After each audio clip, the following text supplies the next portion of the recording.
yeah, have like a solid sound, but that you're just saving the growth. So, and we almost give a kind of like sensation of a growth, rather the illusion of a growth, rather than actually having to get louder.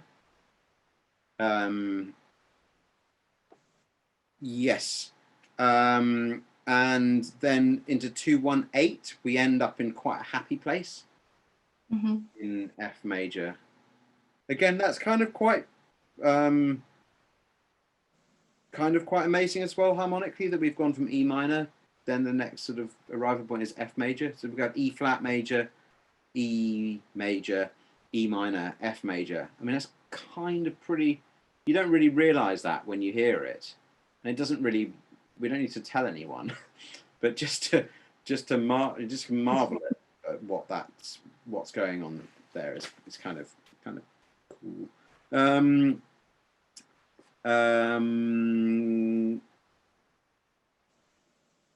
Then from 218, it's just good to look at the parallel section just a little bit later. So 218 and 242. There's the different markings. 242, the accents have disappeared. And yeah, that's all. It's just like subtle differences. Just keep your eyes open for those. And yeah, 228. Sorry, before we get there, this dim in 224. I think you could allow yourselves to like dabble in trying whether these dims as writs work. You know, sometimes Schubert, like when dim or decrescendo, all this kind of stuff. Yeah. Possibly slightly different. I mean, again, we don't really know, but I think there's definitely a sense in 24 and 25 that things are petering out a little bit, like marginally. And then we're only forte. The dynamic sort of plateaus throughout this are quite important, just to give us some respite and some kind of again journey throughout it. But the fortes really don't need to be loud at all. Like 226, it's going to be loud. There's nothing, you're not going to play that quietly, but you just don't need to smash it basically. And then the crescendo can be quite dramatic. 228, it's again, it's like back to that passage from 33 again. Everything is there, basically. Yeah, 43. 228 is similar to 43, but so these two, the chord per bar, you need to work out the hierarchy of those. And then I would really drop a little bit at 232, so you can grow quite dramatically. And don't miss the last quaver of 233, because the chord changes there. So maybe you have a kind of, I can imagine that you stretch a little bit, 32 and 33, and then at the end of 33 it can then release, perhaps. That would be one way of doing it, or you could do the opposite. Then the nice new things from 234, we then go, the accent comes back to this in the second bar. So I think because you've set up the fact that the accent's gone back at 210, now you can really make them surge quite menacingly towards those second bars. And Toby and Lorena to start with, but whoever's got the semis from 234, I think they can be quite wild, those hairpins. And then really get out of the way from the second bar, so that the long people do the long people's accents, just so we hear everything. Can I technical? Yeah. Can I just ask the semis, the repeated ones, the scrubbing ones? Do you sort of always move them to lower half, or like, because it will be very different? Which differently. You mean the triplety ones? For example, the 226. Yeah. So 226, I think always keep these quite high up, Quite high up, okay. but you maybe through the crescendo could work down the bow and even start coming off. So it starts with kind of, and it gets a bit clearer at the end. Yeah. Okay. Yeah, so it sort of gets a bit pent up and a bit hungrier towards the end of it. I think it's quite nice if they transition. Yeah, that's really interesting. I think it's good for us to already think about this now, early on. So, based on our Mendelssohn experience, I don't know if you remember our last movement of Opus 13. So many discussions about where the quavers are going to happen, and like. I think I would basically keep them as upper half as you can, generally speaking. In here, just thinking in a bit more of an orchestral, just like sound. Yeah. But you at moments get them a bit more dramatic. Yeah. Yeah. And like that's one of the very few moments I would say you could come down into the lower half. Maybe in the first half, I think it doesn't come back. But all these deem that kind of stuff, those can maybe have a little bit more tooth in them. It's a little bit more, have a bit more rhythmic importance. I think that's maybe a nice way of thinking about them. Is like see where they lie on the scale of rhythm to lyricism. And like when they're really rhythmically important, like there, then you want to be a bit shorter or a bit more defined on them. And when they're more lyrical, not in like a tune way, but just in a like the rhythm of them is less important, then maybe you're higher up. That's cool. To sort of not to put a rule on it. Cool. Yeah, 250.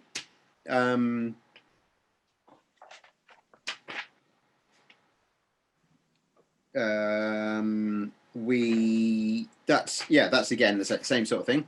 And so you want to work out how that compares to 226. I mean, they're not radically different at all.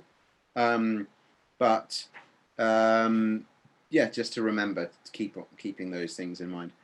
Then we have, this is one of the best bits of the piece, I think, from 252, that how long this passage goes on for until we get to it's exhausted itself at 270 basically, or just before that.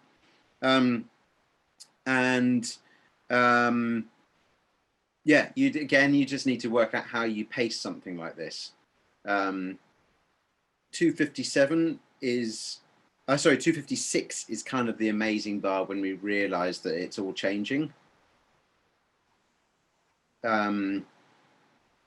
And then I think there's something clever with not so much the phrase structure, but the way the chords oscillate. We just look at the bass line from 252, C sharp D, C sharp D, then D, deem, dum, bum, beam. Yeah, so it stops going from backwards and forwards. So that can really be the thing that drives you. And like with all these passages, I would, we spent so much time just playing the harmony blocks. So taking out all the rhythm to really just making that so second nature, that the way you tension and release kind of thing, the way you do that. So you get really used to not having to be loud. So you kind of need to like get the loud out of your system, and then just remember it's all about relative dynamic. Everything is relative to everything else. But we did loads of taking out all the rhythms of those kind of passages, and then that gives you your larger scale direction and stuff. It's also great work as well because you're just playing blocks of harmony, and we all know that's quite a nice thing to do. So just look into those. I'm outlining, I suppose, but you obviously need to make your own choices. And then through the stringendo stuff, I think all of this getting faster is just should feel like you're kind of getting faster because of the different pairs, like egging each other on. So the accents are kind of like you bouncing off each other more and more so. And loads of bow in 2/6/7 and 6/8. So you're getting as much sound as you possibly can. Toby, just while we're here, I do all of this stuff. I go up the G string. So do double string crossings in all the octave leaps. Particularly from like actually all of it. I'm like from the 3 Fs. I'd have the F sharp on the G string. G string. And and then the G, I use a harmonic, and then jump across to the A, and even the stringendo, I'm doing double string crossings. Oh, I see what you mean. Rather than spamming the octave, you jump across. Yeah, you jump. Rather than like this kind of thing. Yeah, rather than. Yeah, exactly. I see what you mean.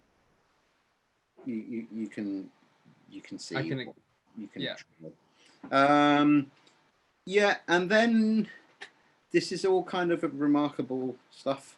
And then Therese, you're just left alone. And I wonder if the piano in 271 you should take with a slight pinch of salt. Because the journey long way to go. Peak it's a long way to go. I mean, it's part of the shock of that piano is kind of amazing as well. But if the other three are really doing that, then I think that would help. So do it, definitely. but we just want to get from this incredible outpouring all the way back down to the recap. And I think timing wise, it should just, once you hit the beginning of 2/6/9 or even the bar before, it should feel incredibly inevitable all the way. So timing wise, all exactly like in a sort of constant line back to the recap, with inflection and interest. But basically the general group pulse, I think, needs to be pretty easy to follow. Otherwise you're going to have a bit of a nightmare. It is a potentially dangerous moment where you guys, Julia and Lorena, placed 270. We've had little problems there. I, of course, don't play on the first beat, so it wasn't my fault. Again, Toby is the cello piece. And question about that, John. Yep. Is it meant to feel like I totally agree that we have to feel like when we get to that bar, that recap. Yeah. That's happened where we want it to happen. But then would his idea have been to kind of like all of a sudden like, what is this? Is this the recap? Like, should it feel time? Oh, I think it should definitely feel like what on earth just happened when you hit that G major. Okay. G minor chord. And yeah, definitely. I think the pulse thing is only really so it makes sense to you guys. I think that he's massively messing around with the illusion of time, especially with this offbeat where Toby's playing in 2/7, like in a response to you two. Like we're very confused by where the beat is. I just think you need to be certain. And it can take forever to come if you want to. Once you get to the Pitts chords. Like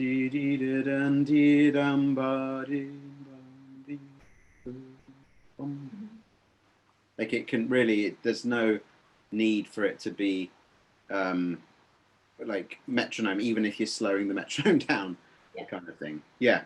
Okay. It was just that you need to be like magnetically drawn to that where the recap's going to fall. Yeah.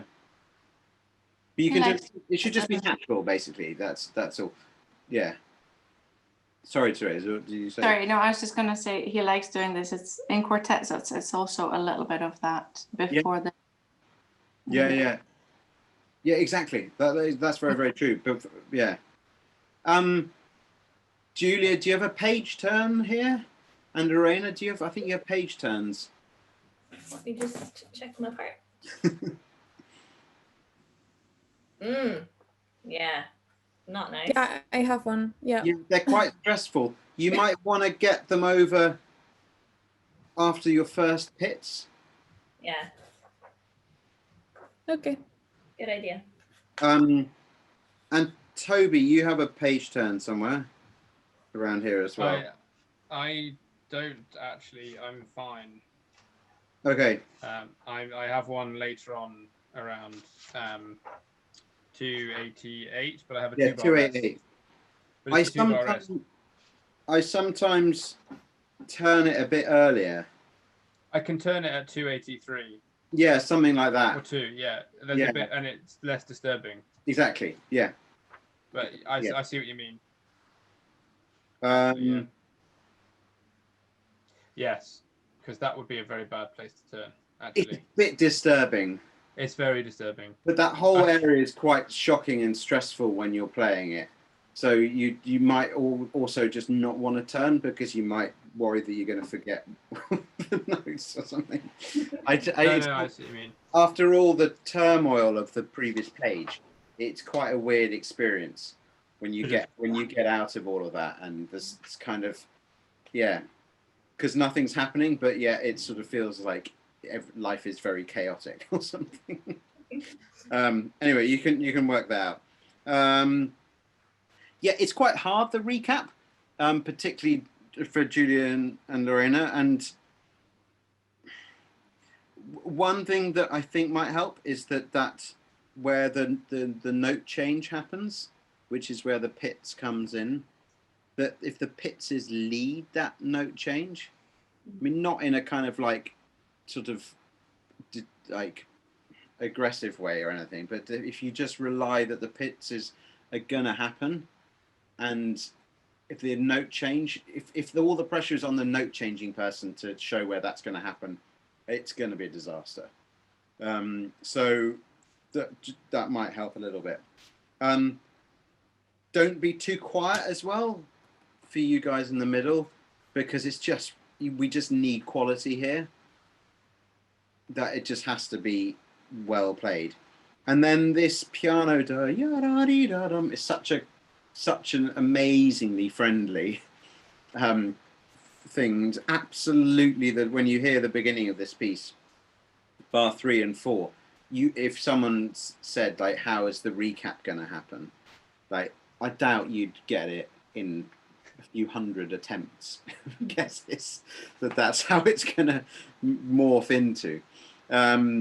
So yeah, and obviously he reverses the harmonies. So what was minor at the beginning is now major, and vice versa, which is just like nice and cool. And a lot of the markings disappear.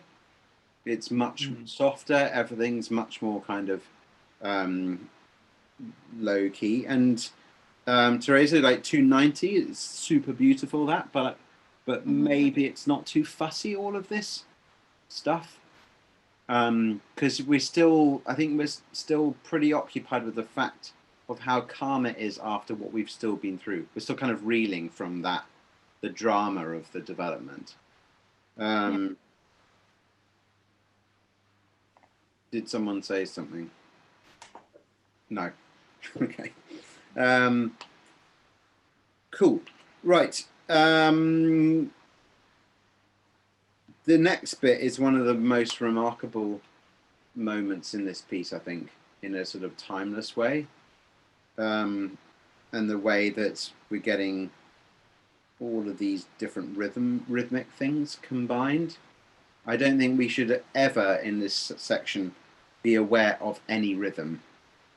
My feeling is that I don't think it would matter too much if Julia and Toby are not together with Teresa, even though you all have semi-quavers. I think this team ba-dum ba-dum thing is just a rhythmic idea, and I think that has nothing to do with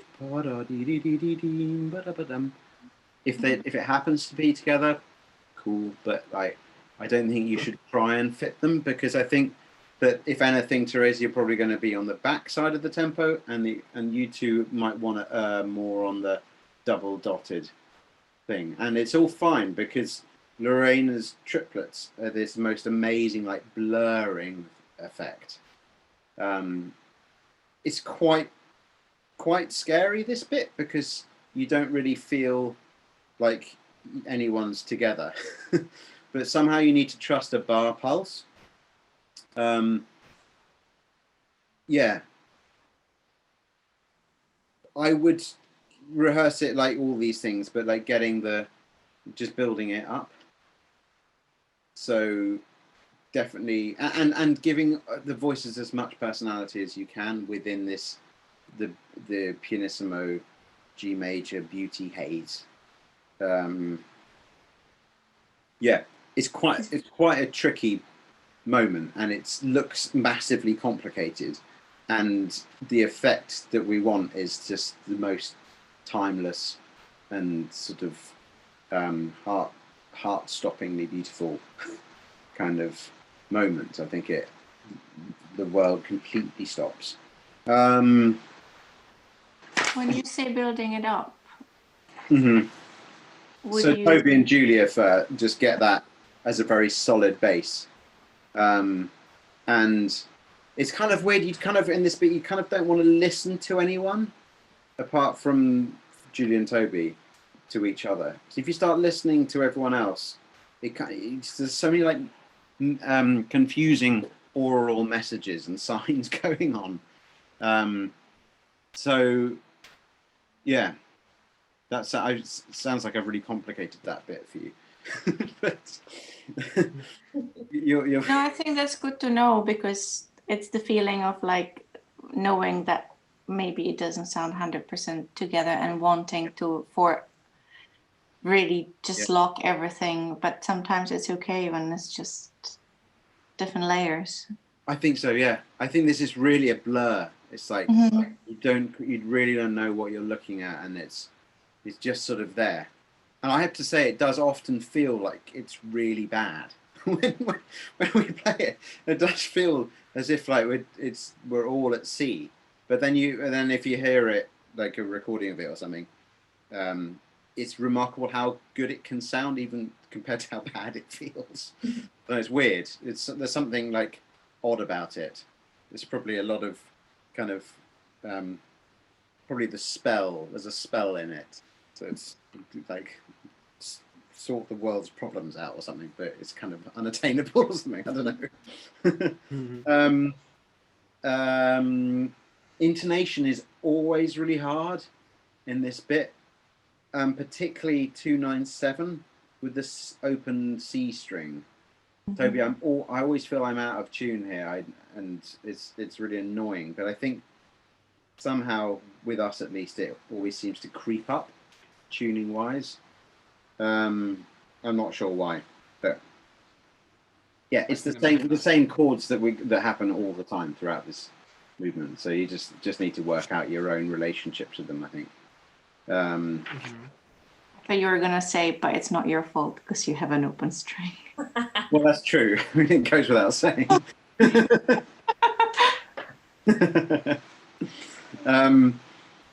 Right. Then it's all recappy stuff, and it is different. Like 310 is only forte this time, so maybe you just underplay. You don't need to like give us the full impact that we had the first time.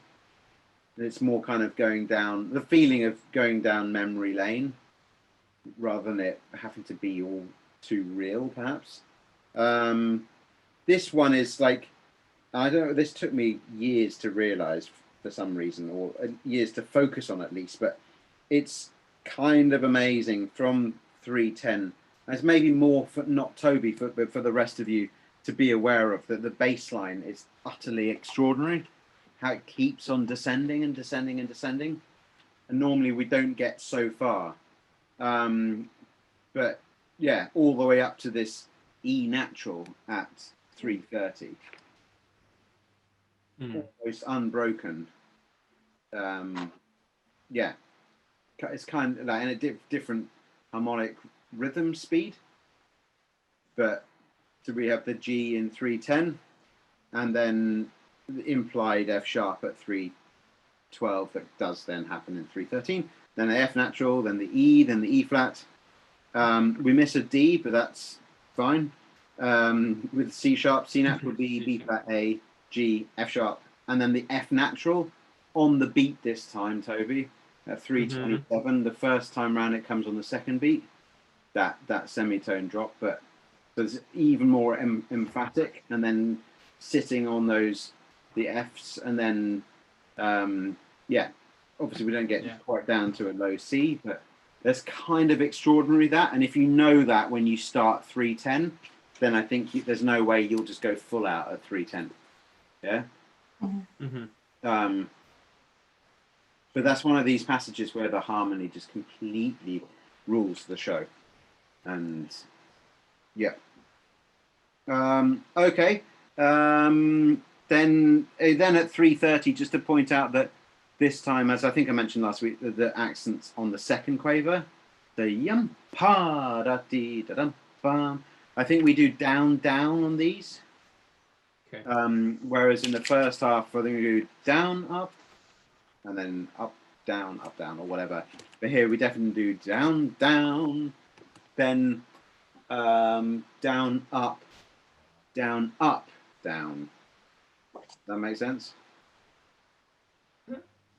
Yum, ba, dum, dee, da, up, down. It doesn't matter how you do the da da da da too much. Just how you do the end of that. Yeah. Okay. Now 333. This is a little bit fiddly bow stroke, but I would really recommend like doing only the faintest of bow vibratos to do this. I think if there's absolutely no sense in trying to get it D up bum. So really D wa bum. So it doesn't matter. I wouldn't aim at 333 Teresa and Juliet to get that first triplet together. I don't think you need to be too worried about that. Lorena? Yes. Yeah, about the accent at the end of the bar. Is that like a resistance towards the next bar, or is it just, should it be slightly separate from the previous notes? I like that idea that it's a resistance. Yeah, I think, again, it's obviously that's where the harmony is changing. I think it's quite cool to really allow yourselves to play that last. Yeah, so almost, I think if you want to, like when I do it, I probably distort the rhythm quite extremely. So it's sort of D ba ba ba ba bum. So almost like playing a quaver at the end, but I don't set out about it to achieve that. That's the result of just listening to it. And also, I don't think we're particularly regular. D ba ba ba bum. So D ba bum ba dee ba da. Yeah, and also so that they each of them have a lovely gesture over the bar that then just tumbles into the next bar with this kind of little break at the end. Yeah. And yeah, this time it's all again only forte once you get to 340. And it doesn't crescendo afterwards. So maybe this, also the E major fourth sounder chord at the end. It doesn't need to be too dramatic. Yeah, Teresa? Do you hook these to help the line through, or do you do them? Yes. Yeah, all of these dotted we hook, I think. Or through that. Is that what you mean? See that? Yes. Sorry. To flow like this on Zoom, it's like. Yeah. So don't hook in it, and then once you arrive, you finish it with the same stroke. Yeah. Sorry, you don't have that the bar before, but yeah. Are you talking about 340? 340. Okay. And 41. Yeah. So yeah, I just hooked them all, I think. Okay. Yeah, and then do up to down, dip, dim, badum, the up, down. Yeah. Okay. Yeah, I think you can finish them up. The note before the fourth sound though. Yeah. Mm-hmm. Yeah. Mm-hmm. Yeah. What is it in the first half? You're the same there as well. But the first half is you got a crescendo as well, so it's yeah. Yeah. Okay, and now this is pretty remarkable. The next bit of this second subject, and again, this is what we were talking about last week about the different articulation marks. This is the clearest example that he does care. Some people who will remain nameless advocate that you shouldn't play these things, that they should all basically sound the same, or at least their playing suggests that that's their policy. But here Schubert's actually bothered to write staccato and legato, you know, and like I think if we don't play that up, it just makes it a bit average. It's not to make it sound weird, but like the legato nature of Toby's line is so much more remarkable if you three are quite dry. Yeah. Like he even bothers on that first accent, maybe that's a mistake, but 344, you've even got a dot on the accent note as well. I mean, never again. You could experiment with that, I don't know. But I think the drier and sort of all I worry to say weird that you play it, but I think if it's really just in this tiny little box, then the more it's like that, then the more Toby can do with color rather than volume. If you three are completely tiny and miniature, then Toby can also play this kind of whatever counter melody thing, like actually as a counter melody. Because normally you hear this just as a cello tune, but it's not a tune. It's not the melody. Like the tune's still in Teresa. So I think, that's quite cool.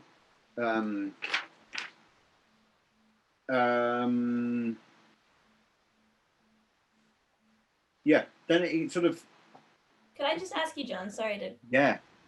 I mean, it's a little. I'm assuming that he would have meant that staccato marking for the whole phrase, even though. Yeah, I think so. Yeah, even though the dots stop and stuff. Okay, cool. Yeah, I think that each of these phrases are their own little thing. Yeah. Cool. Yeah.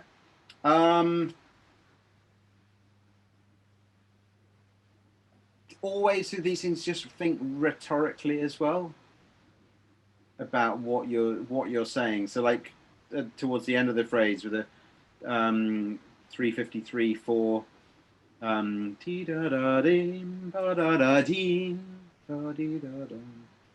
so those markings that he's like the reiteration, the repeat, the emphasis, and then the resolution. So that has a rhetorical meaning rather than just following the instructions. Yeah. Now this next one, I think is quite cool because to me it combines both the short and the long versions of the second subject. So we have this.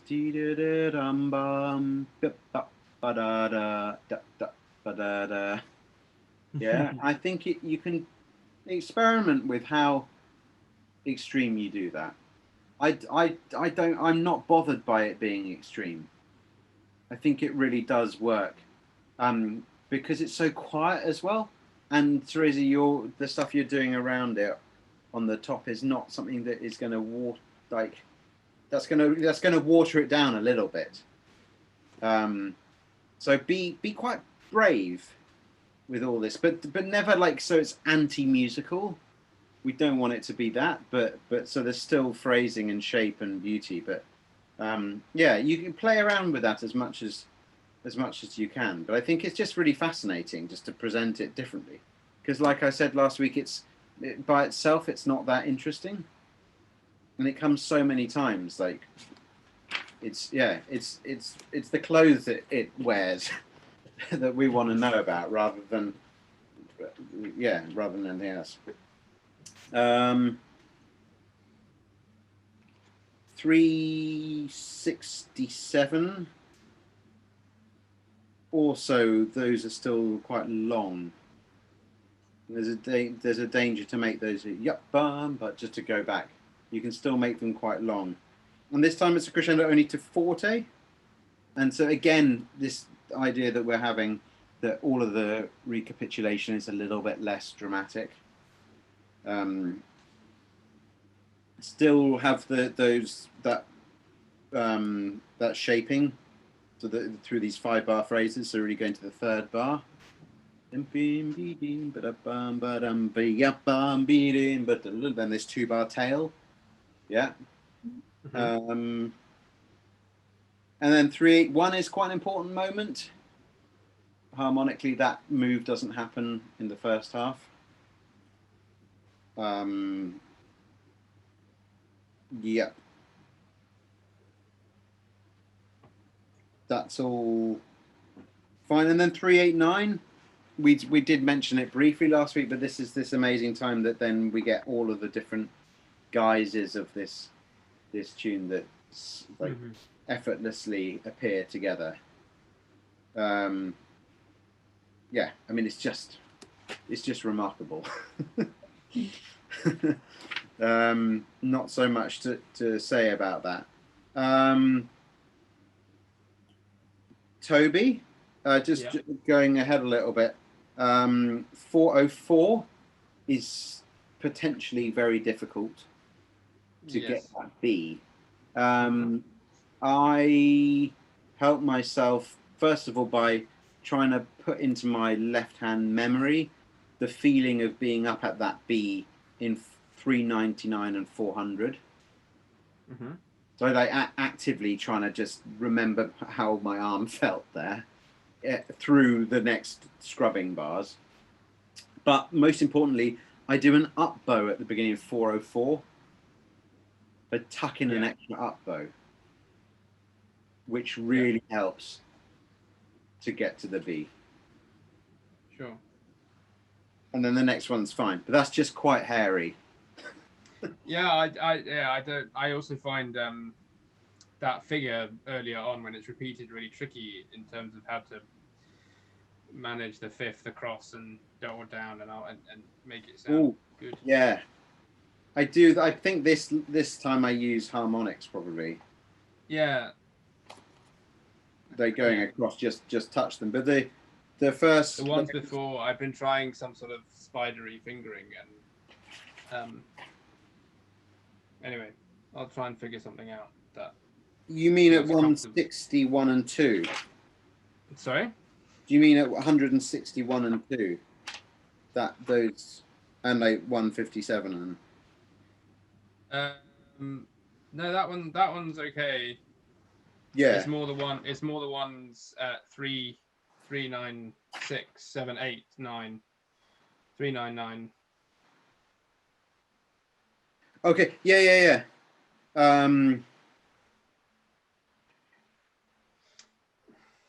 Yeah, it's just quite fiddly. It's just fiddly. I always go across for the A and D and use the D harmonic probably. And I do a bit of spider from 396. I think I do 3 3 and 398 from the C to the B.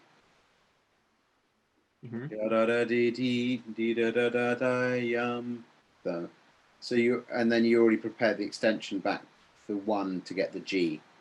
So your hand is quite open, I suppose. Mm-hmm. Yes. Okay, almost there. Yeah,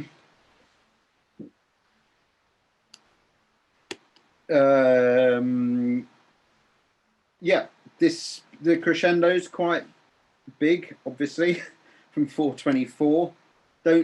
Don't grow early. The danger is always that you three would come in a bit louder when you see crescendo written at 424. I think also that's the same earlier, actually, just before the double bar.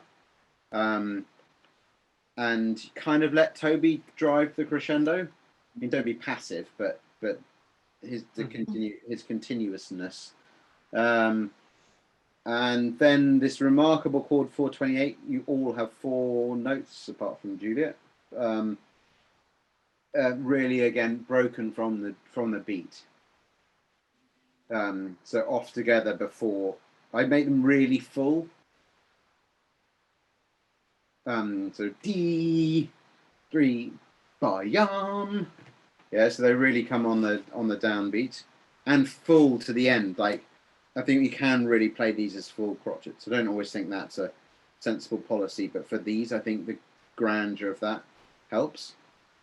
Then we have this subtle lack of marking at 429, that this first bar, there's no hairpin at all. And so it all comes in the second bar. So that's a different version of these 2-bar thingies. And then the minor at 431, and then the major at 435. The dynamics are different as well, but you need to somehow do that in your sound. Then these last battle between the major and the minor, I think you can really live the emotion of those. So that the chord at 438, that minor chord is really tough. And then Toby and Lorena, when you join in there, that you're just so craving getting to a major. So that's like, you really like, you've got this one thing, you throwing it to the other, and then yeah, we sort of need to be in the same room to really get the effect of that. But that's all I'm thinking about, that bit of like, oh, I'm really annoyed to be in the minor, and then I'm really happy to be in the major. And really together on 440, the last quaver, because you're all together there, but you can make that quite pronounced. And maybe that means it's even elongated, perhaps. This is the final one. Then the last 3 bars are sort of like, can potentially be a bit of a letdown. It's a bit sort of like, ba-dum. Oh, that was nice. But I think trying not to make too much of them. They are literally just a nice G major conclusion. But I think they can still have sort of seriousness to them, but more like you're just stating G major. And like, he could have made it much bigger if he'd wanted to, you know. You're all quite low, and but it's just more like, and there we have it. That's G major. We've done that now, and it's all fine. Let's see what happens next. It's rather than a kind of like, keep on going, battle. It's more just an acceptance. So neither trivial or like overly sort of aggressive. I think just state it. I think we split the bowing. Yeah. I think we do down, up, down, up, down, up, down. Mm-hmm. And then he purposefully bothered writing that last note a bit longer than a bar. So really don't make it shorter than a bar. Yeah. Julia. With all of the switching between minor and major, especially at the end, do you think there's ever a danger that it becomes like, I don't know. I think it's hard for me to imagine how curious I want to feel about it. Like, is it meant to be kind of like hair tearing, like, I can't decide how this movement's meant to end? Or I don't know. Like, should we work to always make sure that that switch from minor to major is a little bit of like a for the audience? Or that's a very good question. Yeah, I kind of feel personally that by the time we get to the end of this movement, we're getting better at dealing with that dilemma, but I don't think it loses its impact. And he's clearly chopping and changing more rapidly, but maybe we're just getting better at negotiating the change rather than it means any less. I do definitely feel like it is there's a bit of terror at the end, actually. Like, yeah, definitely at like 437. That the fact that also he start marking you from mezzo forte to start these things implies a bigger like whoosh than you've been having when they're, so there's a bit more kind of like the surges are bigger, I think. Yeah, I kind of do find it terrifying actually to the end. And elated because I feel like I'm making some sort of progress in this whole dilemma. Yeah. okay. I think it's a massive culmination. And the emotions are definitely heightened, even though it is a bit more rapid. Can I ask a slightly personal question about that as well? Because you guys have played it a lot. Yeah. Ever have to kind of like tell yourself how to feel when you get there, or does it just happen? No, it just does it. It's a remarkable piece. I mean, we played it so much, and often you like get to the interval of a concert, and because we're idiots, we often do massive first halves, like do a long Haydn and then like Bartok 5 or something, and then think, oh, what should we do next? Yeah, Schubert G major is obviously the sensible thing to do. And like sometimes in the interval you can just think, oh, really, I cannot be bothered again. Especially like on a tour, you're doing it like 8 times in a row or something. You get to the interval and it's like, oh, really? Do we have to do Schubert G major? Couldn't we just do like a little Mendelssohn quartet or something? But it's remarkable. Like I have to say, without fail, like not even once in like the worst hall in the worst like life situation or whatever, when that first chord starts at the beginning of the first movement, there's absolutely never experienced a time where it hasn't just kind of like flicked a switch and you're there and it just starts. And yeah, it's really, really amazing. It's like a drug or something, you know, literally, that when that chord starts, you can't help yourself but be completely transported by it. And I've never ever, and we always do the repeat.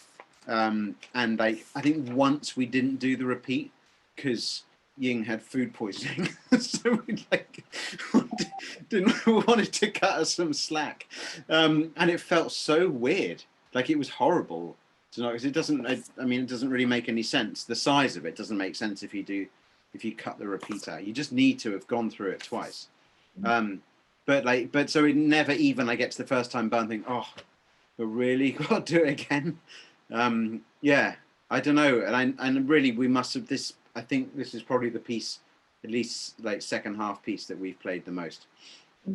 And I've never have I been like annoyed or but often, as I said, often in the interval I've been annoyed that I've got to do it, but then when it begins, just every time that purity of that G major chord is remarkable. Yeah, does the trick, which is nice because it does it for you. You don't psych yourself up. It's kind of weird. You'd think for a piece of this magnitude you'd have to be really like preparing your mind and like getting in the zone, but we can just be like having a silly time in the interval and not really be prepared, and then you walk on and just sit down, and even still then not really be in it, then that starts and it just does it. It's really nice. That's the only thing that's user friendly about the piece, probably. Yeah. Should we go on to the? Should we have a little look at the second movement? Mm-hmm. Why don't we start off? Just do you want to like give me some of your impressions of this movement, or where? Yeah. What do you think about it, or where we've got to in the piece and stuff?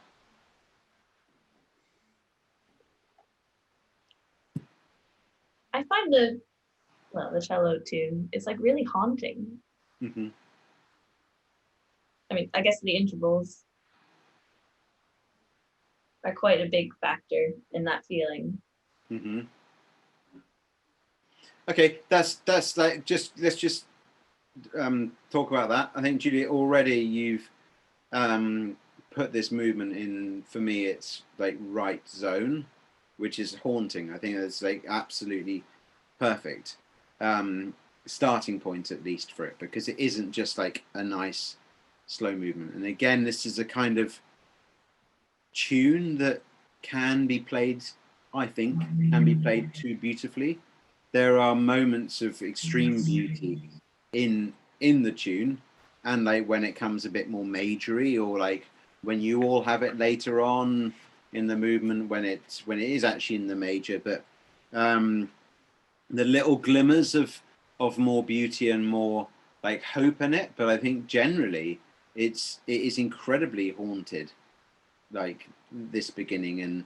And yeah, like what is it in the music, like in the score, that's helping? You mentioned intervals already, Julia. What else is a feature?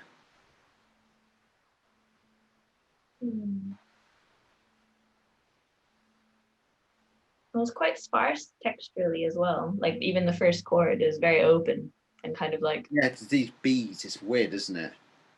It's very, very bare. For me, it's the octave in the viola line, this repeated octave that just doesn't move, and with these accents, and it's that's sort of very, it's fated. Completely. Like it already is kind of, it feels for me that no matter what you're going to try, it's already where it's going to end up. It's like you can't do anything about it. All you can do is experience it. And yeah. I think it's quite, in that way, it's quite haunting for yeah me. I find like, also it's the fact that the melody is sitting on the fifth of the key, and so it never really feels like it's stable on the key, but it's always sort of turning around the fifth of it, making it empty. Completely. I mean, yeah, this is all great. We can almost move straight to the third movement. That's awesome. Yeah, it's kind of a bit like a dirge, I sometimes think, and this the repetition and how basic this, as you were saying, Toby, what Lorena has, and yeah, it doesn't let you escape. It rarely cadences, and being stuck on the dominant, it's like we don't really know what key we're in. We like briefly get a perfect cadence at like 9 and 10, but like that's kind of the least noticeable feature of this beginning, isn't it? It's like he just sort of just tucks that in at the end, but the rest of the time we're kind of stuck. And all these accents, there's an accent every beat apart from the last beat. There's a kind of like something very like funereal about that, or and so I think these accents maybe become a little bit more rhythmically important than what we had in the first movement. I don't think we want to notice them as kind of being there, but I think that should really govern us. That each bar has this 1, 2, 3, and they have, and like because of where they come, like Lorena's is probably going to be the most invasive of those accents, and the violins being under the slur is probably more leaning kind of thing. But yeah, bar 7, harmonically is pretty nasty. We could do our favorite thing of sitting on, if you played the middle of that bar, just sit on that for ages, that you wouldn't have a very nice time. There's like so many, we've got like a A, B, C, D sharp, and like, yeah, you shouldn't be able to say A, B, C chord together. It's like, that's not cool. I also, as I was saying about 9 and 10, the cadence being unremarkable, I like to play up the fact that it's pretty like unremarkable, and like the violins do little pits thing, which kind of trivializes it slightly, or just sort of makes it not important. But that last bar, I always just think it's quite like melodically as well. I find that like it's quite hopeless. Like you've tried to say something, and you constantly ground down by this pedal and everything. Then the yum bum bum bum. It's so simplistic. Like I think there's something remarkable about that. To see how that comes to you, and then we go on bar 11, just a repetition with a slight difference in the middle, but in pianissimo. And like all expression kind of has gone. I used to play this tune like really dry, really dry, and like almost, I think now it was too dry. but kind like the pianissimo one I think is fine to make it almost like cold. But there is a sense that it's not melodic. Like we only really get one great tune in the whole piece, which is in the trio. That's the only time where we get proper lyricism, I think. Maybe sometimes this tune has more of a sort of warm, sunny lyricism, but it's yeah. Julie, you were saying about the intervals of this tune. Is starting with a seventh. That's kind of pretty like that's not very nice for anyone. And then the tune just goes down. It can't get anywhere. It's not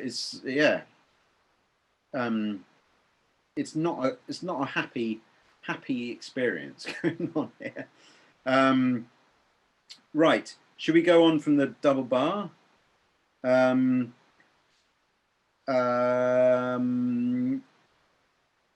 It's sort of similar world, isn't it?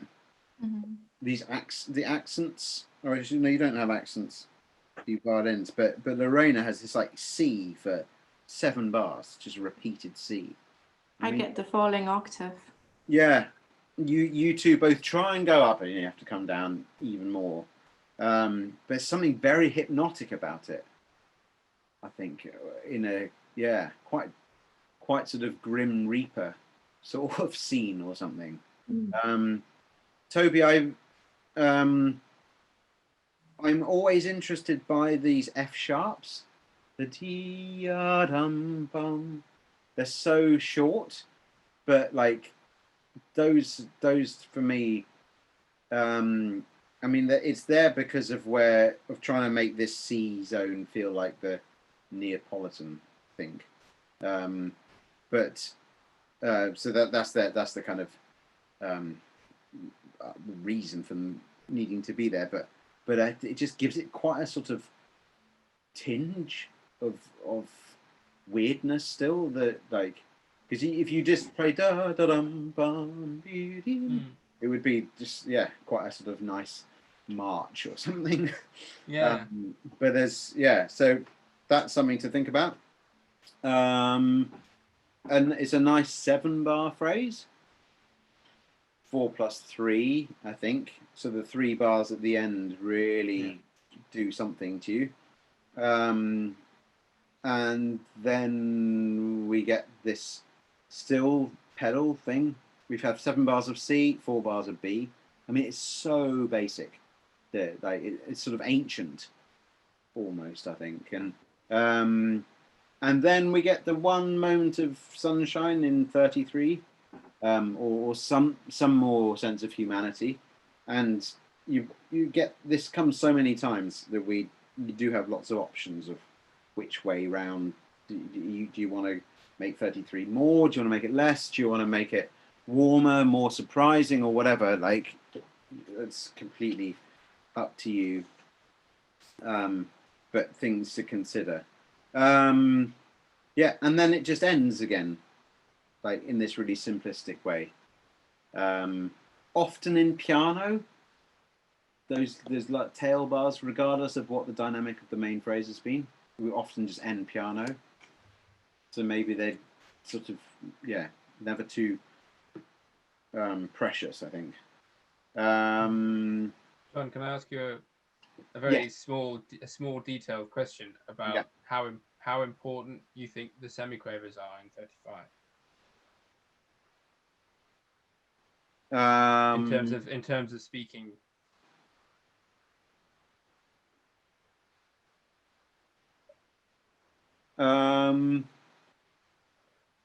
And I'm not sure. I'm not sure. I'm not sure either. I can't decide whether it's part of just the falling, or actually that they are of some melodic importance. More sort of a bit more kind of spoken. I think, to be honest, at that moment, I'm more wrapped up in the general sound that I'm trying to make of the the major zone. I suppose because he could have written dun dun pi da da da dee ya dum.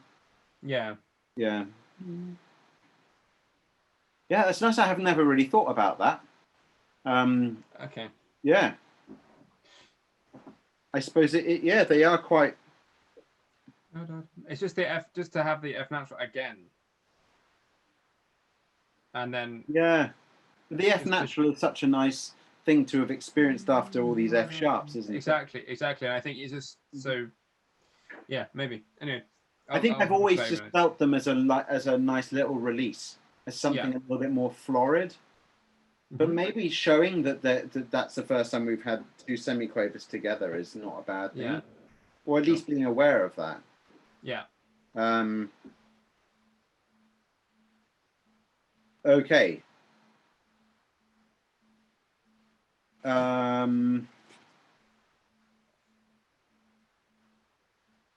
I think sometimes Toby, just at the beginning, that tune is quite hard. The beginning of this tune,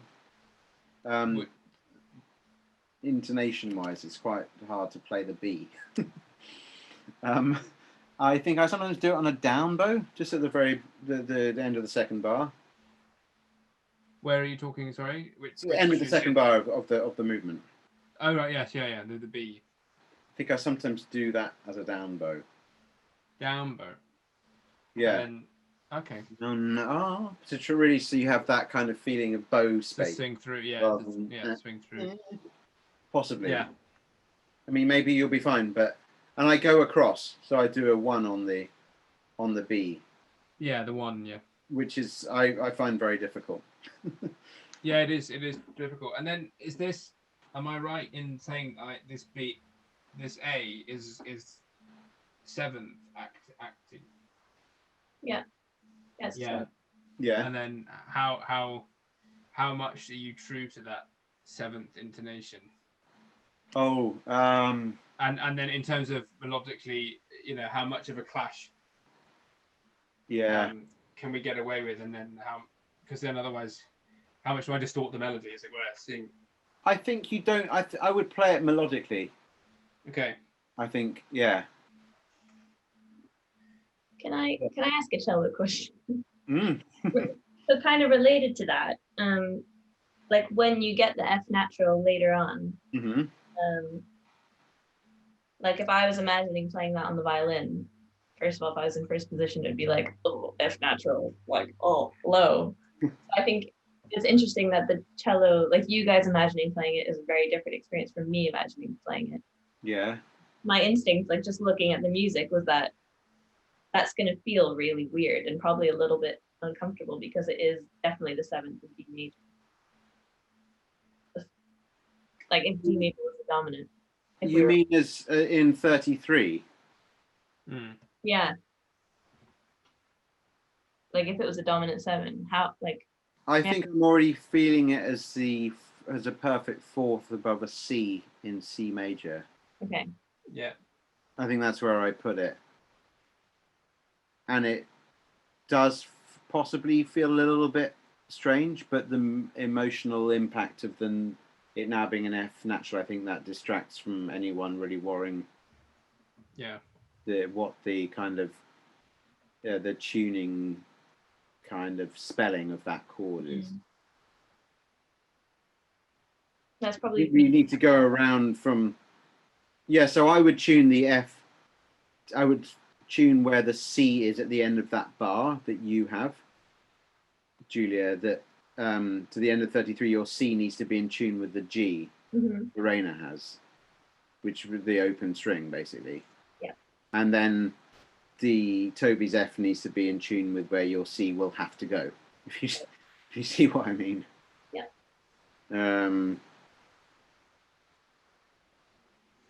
And your B's in 33 are probably going to be slightly different from 32.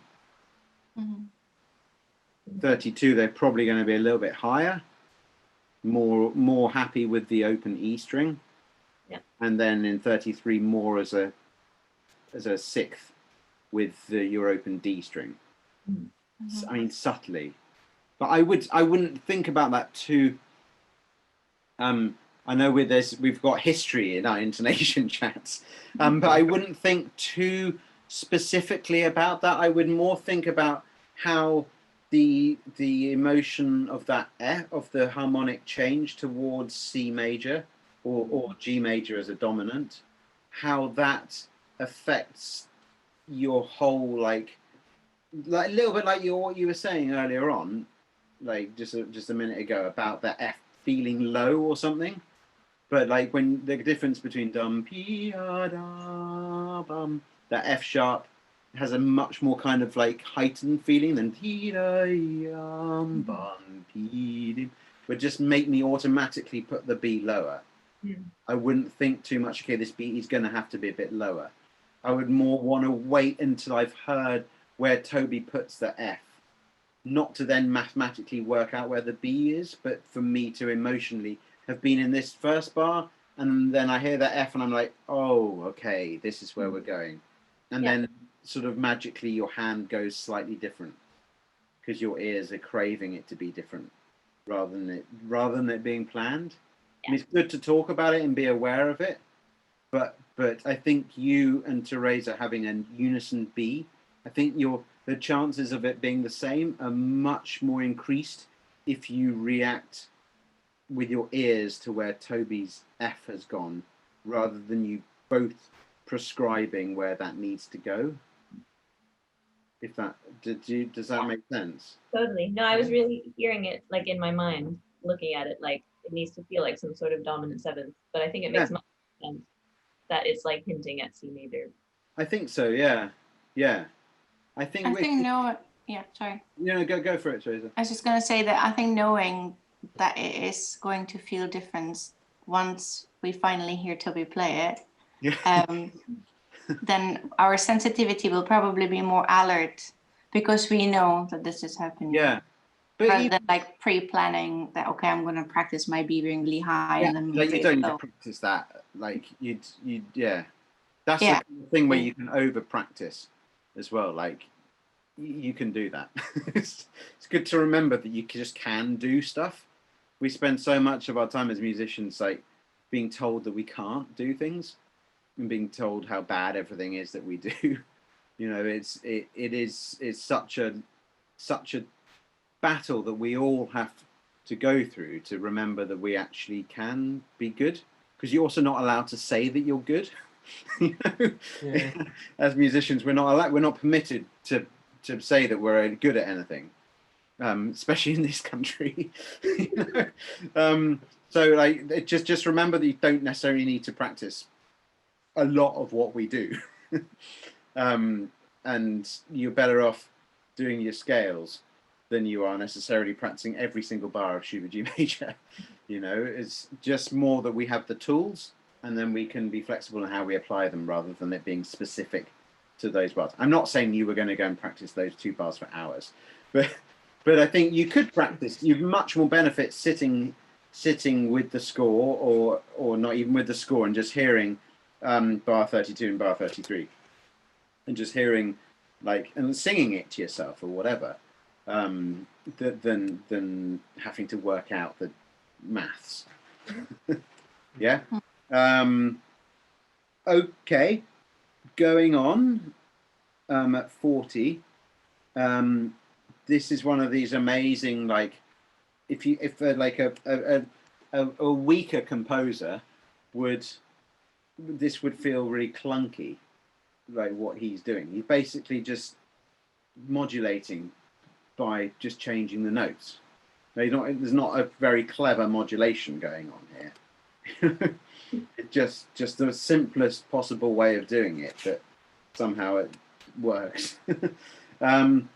The danger that you make too much of that accent on the E flat, I think it will come out. You don't need to sort of overemphasize that.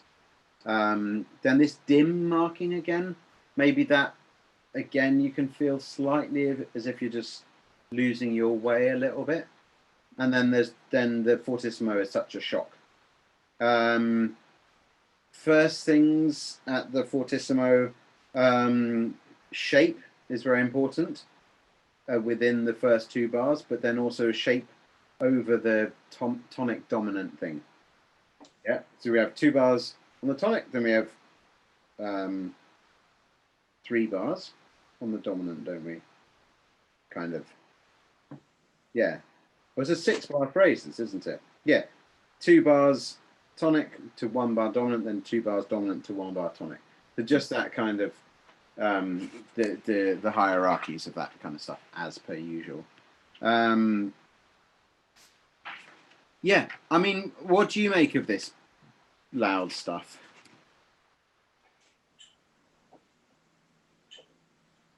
Stormy. Yeah. Type stuff. It's quite unexpected.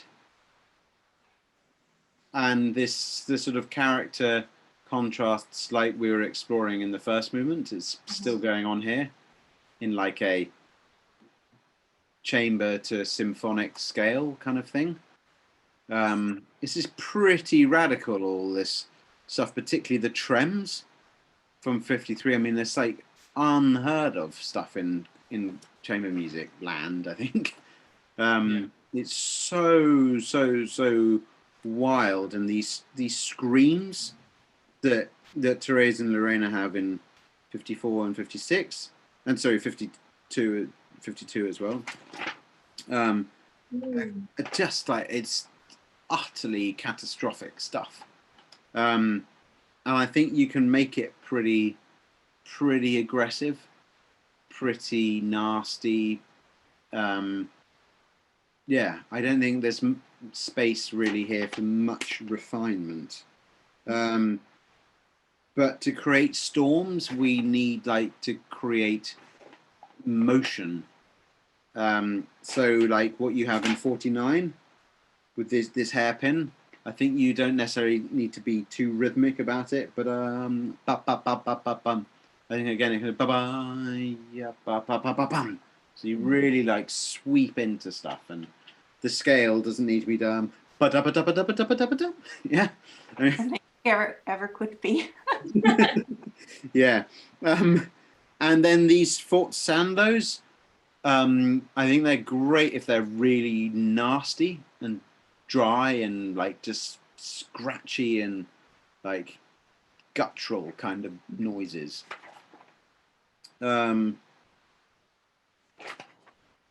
Yeah.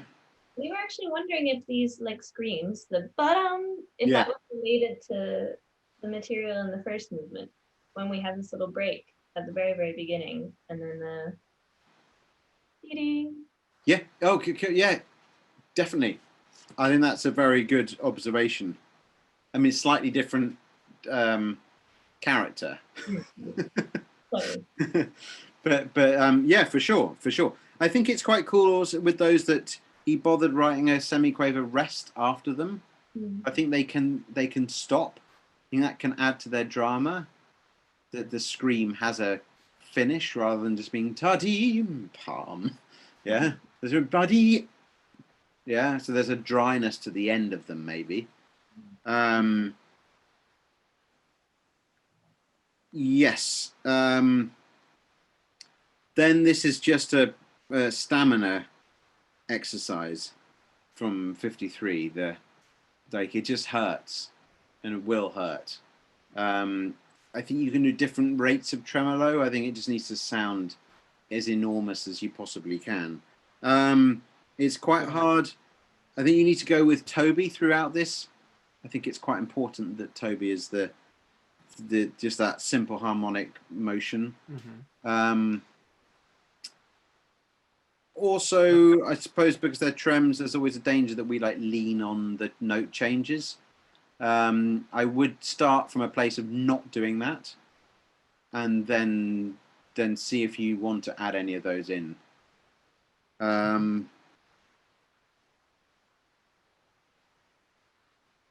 Yeah.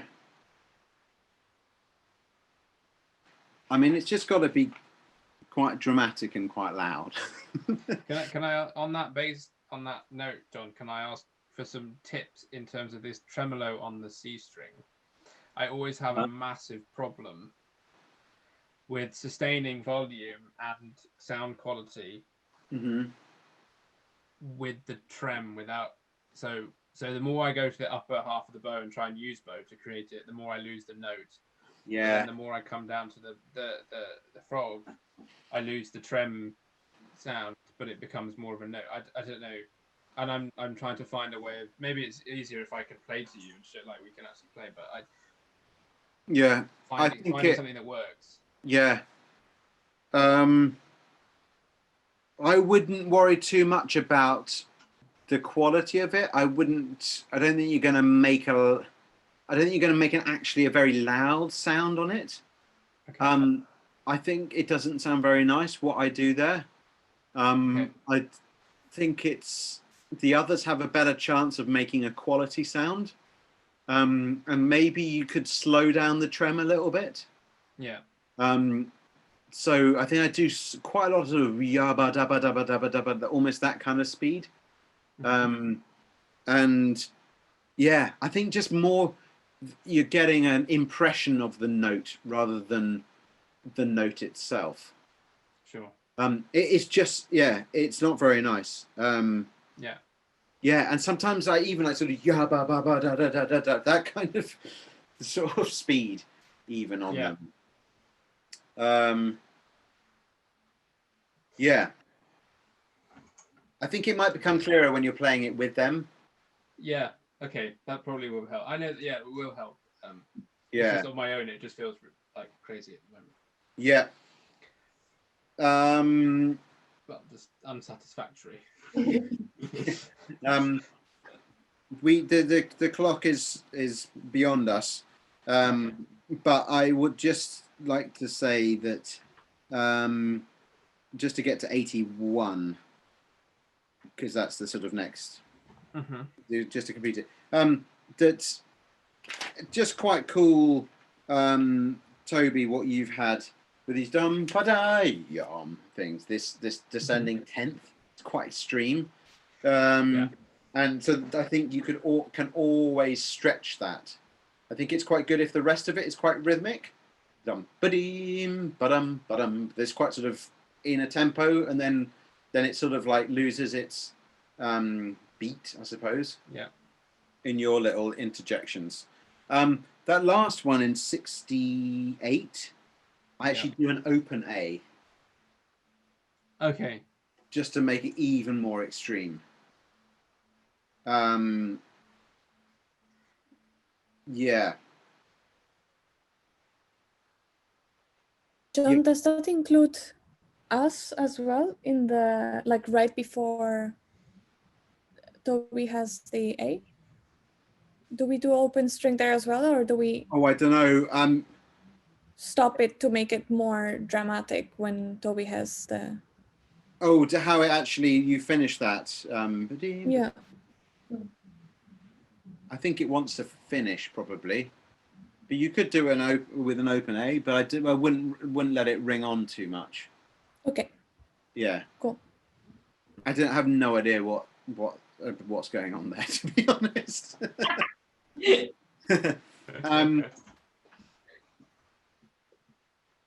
Yeah, great. Brilliant. To be continued. Thank you, John. You're very, very welcome. Thank you. Very Yeah, great. But that's so awesome that all the stuff you're saying at the beginning about the beginning of that's really, really very positive character descriptions that you're doing from having never played the piece together. So that makes me very happy that you're having those discussions. Great. All right. Thanks everyone for coming along. Thank you. Thank There might you. be another one next week to be confirmed, but you will be notified.